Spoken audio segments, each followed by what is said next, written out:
Welcome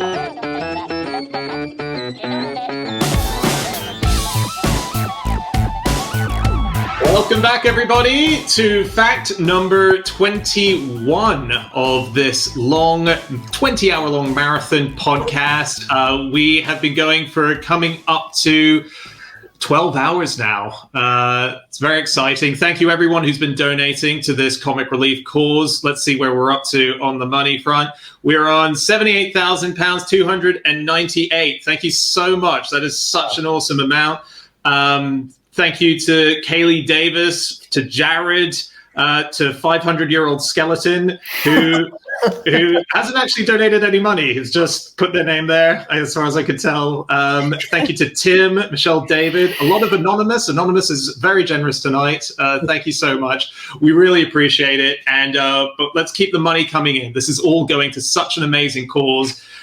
There's so much money that's needed at the moment as a result of this pandemic. And if you can spare any pounds at all, please do for this. It's so worthwhile. All right, we're going to get on to our next fact now. So we are going to do fact number 21 of the show. So excited to see our next guest come on this show. We're all massive fans.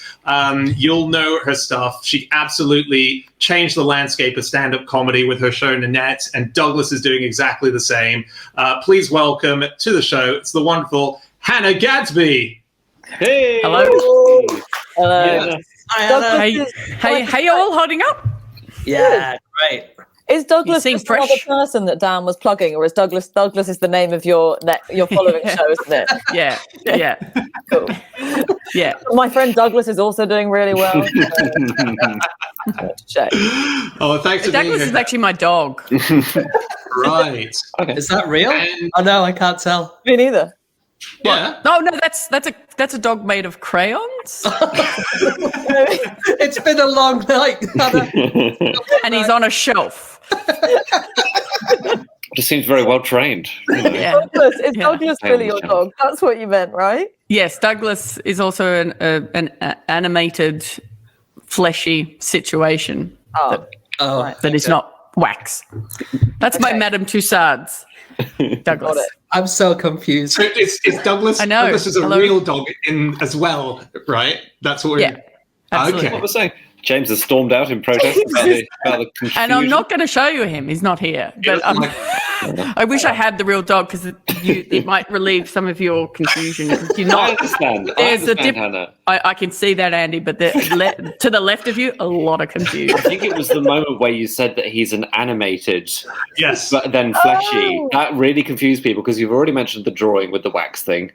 And then, It was anyway. drawing. animated. It's not, a cartoon dog. No, Oh, there goes Andy. Now Yeah. I'm alone. So alone here. So, Hannah, can you take this from here? It's just another 15 hours. Yeah, no Thanks. problem. It's not fresh. What time is it here? It's only... It should be 2:15. 2:15, yeah. All right, well, let's kick into your fact then. So it is time for fact number 21, and that is Hannah Gadsby. Blood and bone. Oh, wow. It A was sinister warning there. And a mysterious one. I thought she was explaining what her dog was made out of. It did sound like a potion that you would say. Oh, I'm back. Hey. Hey. Sorry, I don't know what happened there. That was the most incredibly eldritch thing. You just said blood and bone and then vanished. It was really... Yeah, I'm a witch. Blood and bone. I've been doing a bit of gardening during the pandemic, and blood and bone used to be made out of whale remains. What? Can you tell people who don't do much gardening what blood and bone usually means? Blood and bone. Like, it's literally bones and blood of squashed up, mashed up. It's a fertilizer. It's Yeah, a fertilizer, yeah. right? Okay. So You said, what is that? You said, I took that question literally. So what does it do? It's a fertilizer. You went too literal. Yeah. There isn't, like, I went to a nursery, and it was a nursery you could take your dogs to. So I had one of my dogs with me, and he just sort of, I lost track of him, and then I looked down, and he was just like rubbing himself all over a bag of blood and bone, just like, oh, like being really sexual. And not really, he wasn't. Anyway, it was just a little like, and so I got to like, what is in? And now it's sort of, the remains of animals we don't care about. And back in the day, it used to be whales. That's part of what they used the remnants of whales for. And I come from a whaling family, which is, yeah, I didn't necessarily know that. It was back in the day. I also come from convicts that I don't want to upsell my heritage here. Like were the convicts on your mum's side and the whalers on your dad's side, or is that how it worked? Or no, there's a bit of crossover. Like I am double. The Venn diagram of criminality is. So is this Tasmania? Is this all in Tassie, right? Yeah. So I've got murderers, and a lot of Australians who say the story is that it's just like stole a loaf of bread on the wrong day and ended up in Australia. It's like, nah, there's some stabbies in mine. But there is good on you. Own it. Just own it. Yeah. Well, what can you do? I mean, there were like one of them in the records, Elizabeth Stock, she came out because the records are quite thorough. So family history is quite easy to a certain point in Australia. But then you do realise that there's a lot of editing that goes on. They edit out the sort of rougher stuff, and you're just like, that's not the whole story. And I saw for real my dad doing that because he's got to the age where it's either Facebook or genealogy or the horrible combination of both. That's what. But my dad doesn't do Facebook. He doesn't like. He tried it for a bit, and then he said, "But people just kept asking to be my friends." I don't like they're just little shits I used to teach at school. They're not my friends. So he got into family history, and this convict, Elizabeth Stock, her name was, my great something or other grandmother. She was listed. She was 5'6". She had a scar on her forehead. Like Harry Potter, the way you did that scar there, wasn't it? Yeah, I know. That's the only forehead scar you can get. Yeah. And so, and she was like a housekeep, I guess, and stole from her people. So, just enough silverware to be sent to Australia, but not enough to be killed. And that was generally on all the records. You see it like it's a certain amount of money. So obviously, judges are lying the same amount. It's just like one demerit below the death penalty. So they round it down. Anyway, so she's over, and she was listed as her occupation as cook, clean, prostitute. Cool. So good service. Full service, isn't it? Triple threat. Triple threat. That's exactly right. Yeah, the talent comes from somewhere. And my dad, in putting together our family history, decided the third wasn't relevant. And so it was sort of like in this edition, he said to us, like, this is, I put it together and I've put it back in. I said, that's important. Yeah. I want it known that I'm from sex working heritage and a sperm whaler.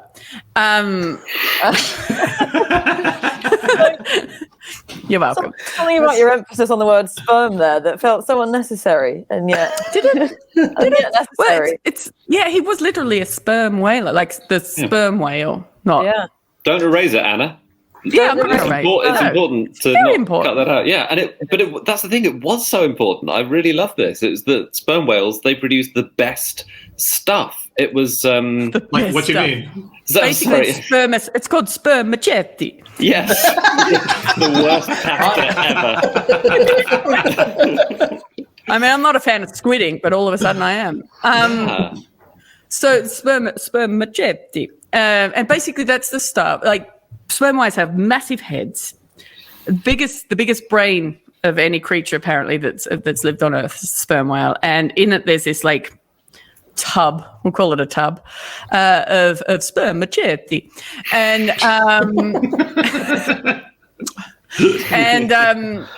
and it was used. It's very important during the Industrial Revolution, processes. So it was used for lighting street lamps. Like one of the best uses for that. Also, like lubrication in mechanics and things like that. Pocket watches. Pocket watches. Yeah. Because it's like spermaceti is like wax, isn't Having it? a whale of a time. Oil. But it's also not untrue. A good pun, but not untrue. I hope they use that in advertising. Yeah. So in my mind, I'm like, so my rough history, my family history, pickpockets, and then sent to Australia to get the stuff that lubricates the watches. It's a shit Lion King. That's my circle of life.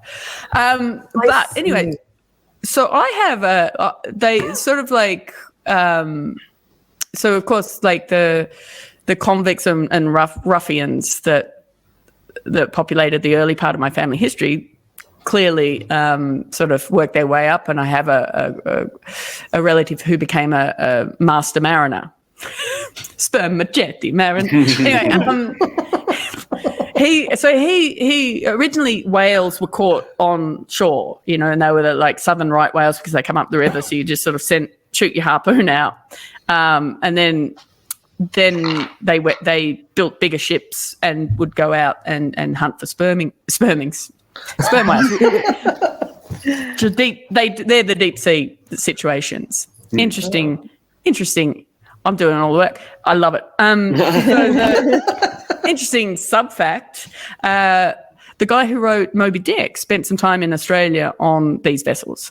So that's Herman Melville. Okay. Yeah. That's interesting. Right. Do you know those the spermaceti we're going to call it, I think. But spermaceti. Do you know that they used to make margarine out of it? You can make margarine out of any kind of fat. But in the 60s, 17% of all the margarine sold in the world came from whales. Wow. That's in the 60s. That's not that long ago. So recent. Whaling only stopped in Australia in 1978. Right. Wow. Sorry, go on. Well, it's so weird hearing about the industrial processes which we think of as part of the modern world, and then you hear about the wooden whaling ships which are carrying out the processes. So, like you said, pocket watches, sewing machines, typewriters, guns, all of these things functioned at least in part on whale oil. And yet at the other end of the time when the whaling industry got going, Benjamin Franklin liked sperm whale candles because they were smokeless and odorless. The spermaceti produced the best candles. They apparently are the greatest, finest candles ever to have existed on the planet. Really? We now don't have any more for very good reasons, but they were apparently really good. Smokeless fuel has always been trendy. Yeah. Hannah, did you feel a connection when you discovered that this fertilizer you've been using has the whale? Did you feel like your ancestors? It doesn't have it anymore. It doesn't have it. But where I grew up in Tasmania, like it's a big sort of, there's a maritime history there to the point where, how you got sports teams. You divvied up into sports team at school and named after something that's supposed to inspire you, like Mandela or something like that. Yeah, I don't. Did you have that? As in your team might be the Miami Dolphins or something, as in you're named after. Well, no, it's sort of at schools, not your. So it's like. Oh, I got it. Yeah. So it's usually like. Gryffindor or like that. We had houses which were Tudor, Norman, Stuart, Windsor. Just different British royal houses. But it's it's inspiring to. Ours were named after shipwrecks. God, Yes. they did not have big tickets on you guys, did they? It's like it was amazing. alert. I was in alert, which is funny on so many levels. Alert, Commandy, Albion, and Valiant, and they're all on the bottom of the ocean in many a piece. So sad, because they sound like they had such high aspirations as well. It's like, they've got such bold names, but they failed in life. Basically, it's like It's a bad message to give kids. Yeah. well, it's sort of like put a lid on it, basically. Your school trips must have been amazing. Did you ever get to visit, the shipwrecks that had inspired your house name? Ooh. That would have been I good. can't breathe underwater. I don't know what you've heard about. Oh, he's gone. So I can't believe I've said that. I'm out of here. What a dumb fucking question that was. I'm gone. It's not all Tasmanians, Andy. It's just... It's like we're inbred to a point. Isn't it? Oh yeah, go on. No, you're right. Oh, well, I don't know if you guys will know about this, you Aussies, but isn't it Australia where they trained whales to hunt other whales as well? I think there was a pod of whales from the 19th to early 20th century off the southeast coast of Australia. It was killer whales, and the fishermen sort of tamed them, and they would hunt a bigger kind of whale, maybe a baleen whale or something, maybe a sperm whale. And so they had these tame killer whales who did the hunting for them. Yeah, that was the original SeaWorld. That's, much more exciting back then. Yeah, a lot more jeopardy. But so I was like finding this quite interesting about my, it was sort of the first flash of like, here maybe we've risen above our criminal, beginnings here. And then I found that he was in prison for 5 months after just kicking these 2 cabin boys off his ship and to die.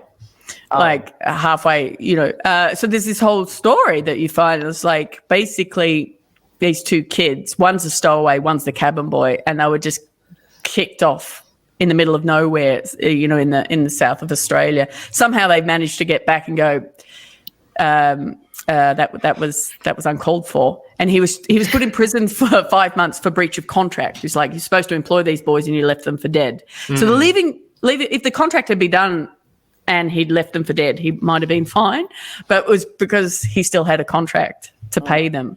Wow. But the subtext in all of it is that he could have been put away for the much more significant crime of unnatural acts. And through the whole court proceedings, there's this whole sort of subtext. It's like, well, they talked saucy at me. That was just like, why did you send them ashore? It's like, well, they talked saucy at me. And they're sort of saying it's just this, basically we don't know, it's a scandal. And I'd love to get to the bottom of it, but I'm sure a lot of it has been edited out throughout the history. And he lost his ship after that. Yeah. Because these kids talked saucy. They were given biscuits. That's an important detail. They were apparently, witnesses said the boys were crying when they were just shoved ashore and given biscuits. I don't know. What, so he dumped them on a shore and stranded them, but left them a couple of digestives? Is that the idea? 14 to 15 to be exact. 14 to 15 biscuits. Okay. That's a lot of biscuits. Why do we not know did they eat one too quickly before the count happened? why do we know so precisely and yet not exactly? I know. It's just like, over a dozen would suffice, but it's like 14 to have a biscuit, fuck off. Like custard creams, which have like a sandwich. Yeah. Probably they missed the top one off them or something like that. Yeah, it's it's all sorts of it's a conspiracy, if anything. Yeah, I feel this is the big bit of the story you need to research next. But one of the things is like nobody would talk. So the crew were witnesses to the trial, and they're saying they don't know why the captain wanted to get rid of the boys, and they wouldn't ask. But they're all on this little rowboat to shore. The boys are crying. And they're like, have a fucking biscuit, shut up. And just rowing. And I'm like, this is just an insane moment. And it's all in the court transcripts. But we actually, a couple of hours ago, we had someone, Angela Duckworth, who was saying how important tough love is for children. And it makes them grow up to be more successful and happier. So maybe that was just real tough love for those boys. And yeah, well, those boys ended up, they're dead. It was a long time ago. So, yeah, no, so that's not the dream. Yeah. Probably needed 15 to 16 biscuits. Yeah. Yeah. One of them couldn't go to court because he'd been beaten up.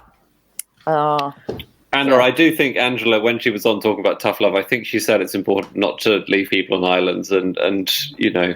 Yeah. Oh, you did specify Yeah. that, didn't she? Yeah. Yeah, Sorry. but, you know, kids also shouldn't talk saucy. No, that's also right. So there's two sides to every story. Yeah. Okay.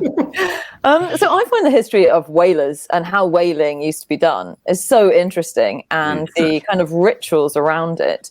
And it usually is that they were treated with a lot of respect, so it becomes quite a spiritual thing. So like indigenous Alaskan whalers would always give whales that they'd killed food and drink, and it was very much like couples would go whaling. So there'd be a husband and wife whaling couple, and it was thought to be the woman who attracted the whale. So the whale would come for the woman, the male Spermaceti.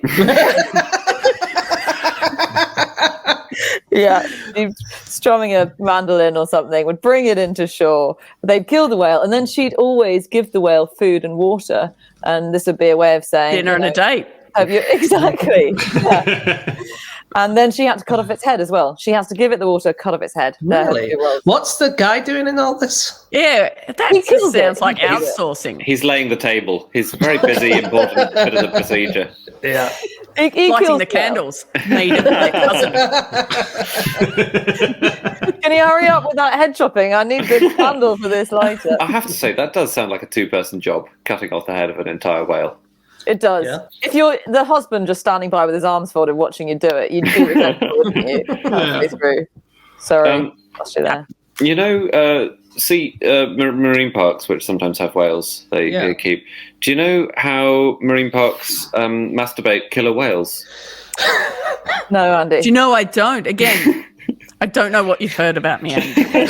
I mean, it feels like you would just have to flip them over and then it would be obvious what to do, wouldn't it? No? Well, the traditional method is to use a cow's vagina.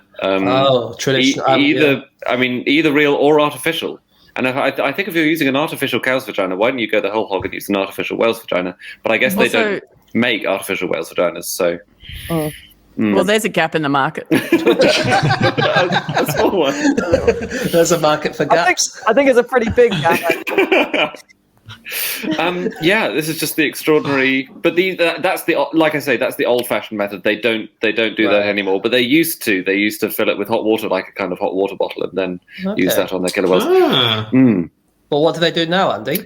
These days, I'm just finding it in my revision. Oh, you need James. You're absolutely right. You get your male killer whale to roll over, and then you stimulate around, working your way in towards because the whales keep their penises in a slit, and so you're working your way in towards where the penis So lives. do I. Does this work on you as well, this method, or is that... You work your way in, and apparently you need to bring another whale in, normally another male, actually, which helps to stimulate the male that you're trying to stimulate. If you have another male nearby, that somehow helps to produce a bulge. And Really? and then you have some food rewards later on if it all goes according to plan. So all that time pissing about... There's missing so much. vaginas. There's so much in that you don't even have to say it, do you? Like, there's just all the jokes. They're there. Let's not say them. Absolutely. Do you know how sperm whales have sex? Oh, no. Oh, no. Well, I learned this at the Penis Museum in Reykjavik. They said that basically you have a whole bunch of males and they all fight to see who has sex with the female first. And then whoever wins, it's really weird whoever wins the fight has sex first. And then the other males will have sex afterwards. But the loser often... Sorry, go on, Hannah. What if the woman wins? Well, yeah, in this James, battle of didn't life, think about that, did you? the woman always wins. It's not in the Dick Museum.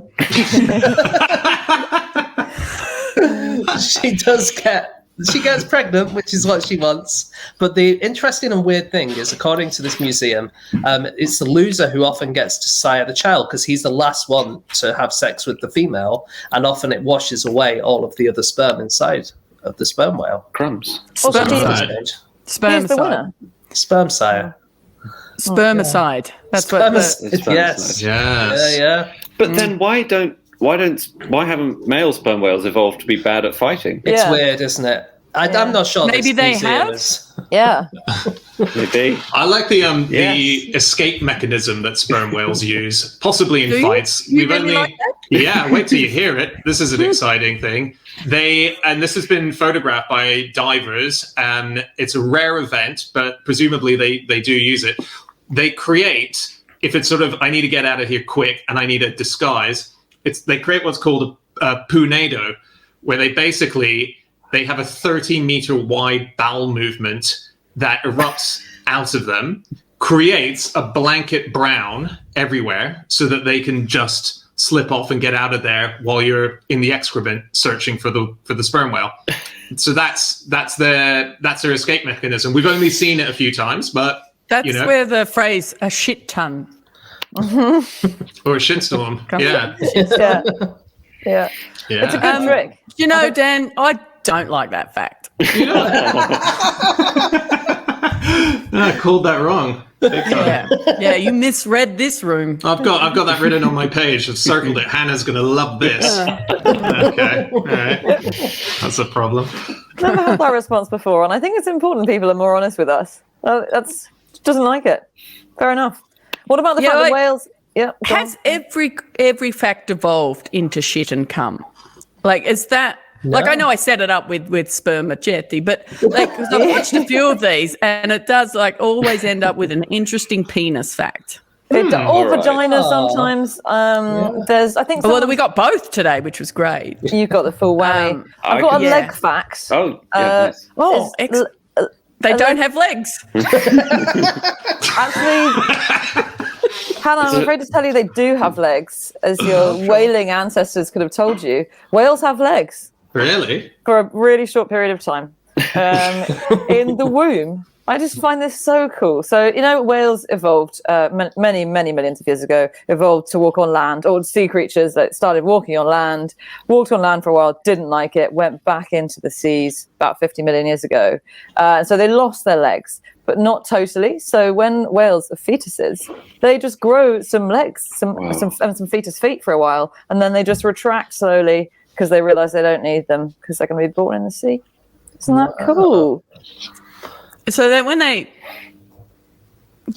retract, it's probably the wrong word for it. I don't want you to imagine something sort of winding back in. Yeah.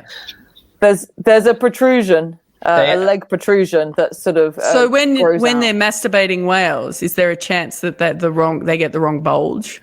I think by the masturbation moment, and I just want to make clear that you did raise it this time. The legs have gone. There's no confusion. I'm reading the room. That's what this is. I'm reading I really like this new game that we're playing of it is a fact, but does Hannah like it?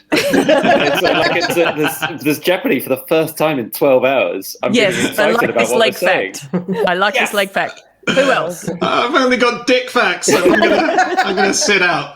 I'm not saying they're bad, but they better be good. I've got one that's non-penisy.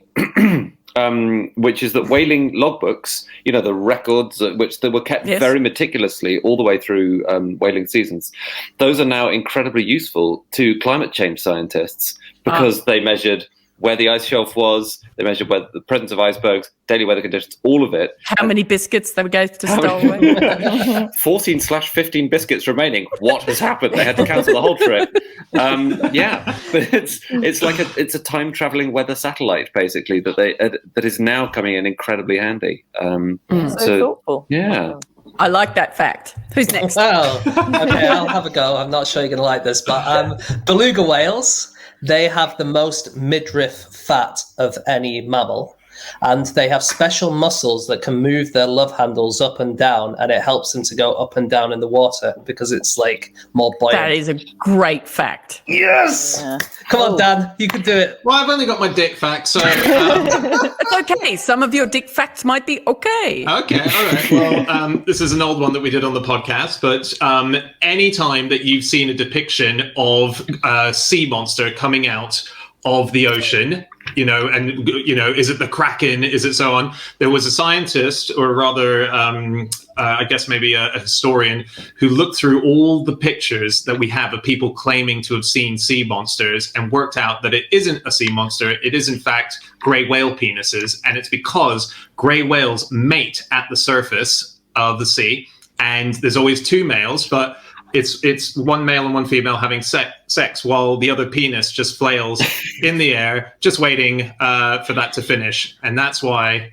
And so most people who think they've seen a sea monster, they've just seen an orgy. So it's not a kraken, it's a kraken of fat. I don't like that fact. I know. I didn't think you did, but I'm glad you were able to. I do, actually. That's an interesting. This is a whole new format. It's got legs. Hey, there it is. Hannah, we're going to have to wrap up. I can't believe the time has passed so quick, but thank you so much.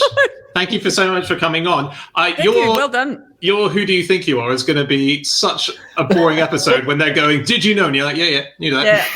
Yeah, on top of that. Know. Yeah, virtually everything. But no, thank you so much. And I know you're about to start gigging again in Australia, so that's exciting, seeing the world turn back to normal over there. I really hope you guys get somewhere close to here soon. It's not been an easy year, but congratulations on this. You're raising an amazing amount of money, and I good luck staying awake. Oh, thank you. It's so lovely seeing you. Cool. Thank you to Hannah Gadsby, and we'll be back in a couple of minutes with the almighty Neil Gaiman. We'll see you then.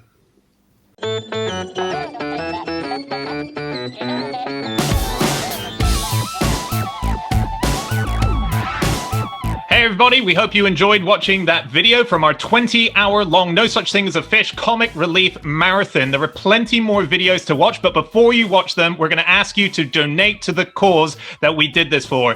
Go to the link below and you will be sent to comicrelief.com/fish, where you can donate and help change lives. Donate now.